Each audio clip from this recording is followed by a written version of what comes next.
basculant avec la police. La correspondance sur place de Rachid Kari. Il y a moins de monde que d'habitude dans les mosquées d'Alger ce vendredi pour écouter les serments moralisateurs des imams. Il y a moins de gens dans les rues parce qu'il y a la psychose qui pousse à rester chez soi. Il y a les dégâts partout de 5 jours d'émeutes, des dégâts qui ne sont pas encore chiffrés. Il y a des victimes dont on ne parle pas. Il y a les blessés par dizaines entre policiers et manifestants. Il y a les arrestations, les tabassages en pleine rue.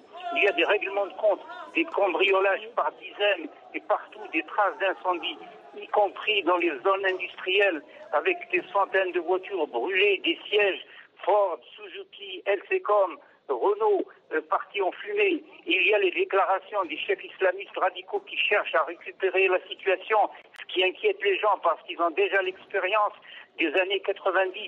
Et il y a le silence persistant du gouvernement qui a été piégé par ses propres lois bureaucratiques qui ont enflammé les prix et embrasé la rue.